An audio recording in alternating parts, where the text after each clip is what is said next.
मराठा आरक्षणाच्या हायकोर्टातील सुनावणीला सिंगापूरचे सरन्यायाधीश सुंदरेश मेनन यांनी लावली उपस्थिती। 11 सप्टेंबरपर्यंत मराठा आरक्षणाची पुढची सुनावणी तहकूब।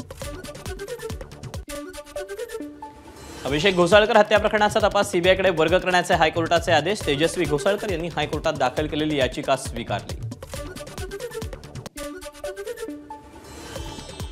जनसुराज्याचे आमदार विनय कोरे यांची ईडीमार्फत चौकशी करा। ठाकरे गटाचे माजी आमदार सत्यजित पाटील सरुडकर यांची पंतप्रधान कार्यालयाकडे मागणी।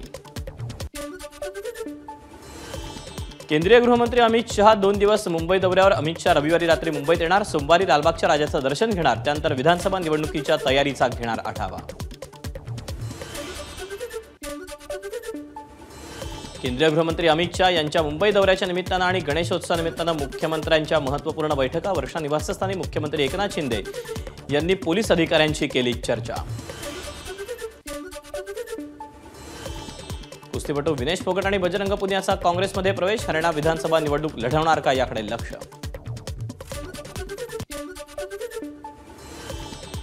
जम्मू काश्मीर विधानसभा निवडणुकीसाठी भाजपनं पक्षाचा जाहीरनामा केला प्रसिद्ध। जम्मू काश्मीर भारतातच असून कायम राहील। क्रम 370 हा राज्यातील इतिहास बनला।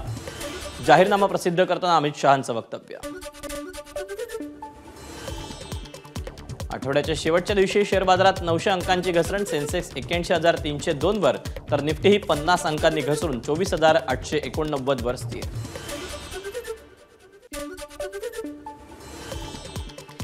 थायलंडमधील व्हाईट लाईन ग्रुप कंपनी कर्मचाऱ्यांना देणार डेटिंग लिव्ह। यासाठी कंपनी कर्मचाऱ्यांना 6 महिन्यांसाठी डेटिंग ॲपचं प्लॅटिनम आणि गोल्ड सबस्क्रिप्शन देण्यात येणार।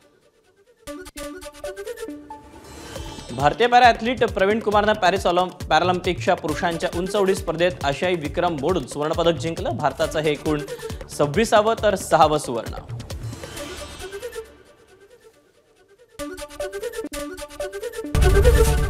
एबीपी माझा, उघडा डोळे बघा नीट।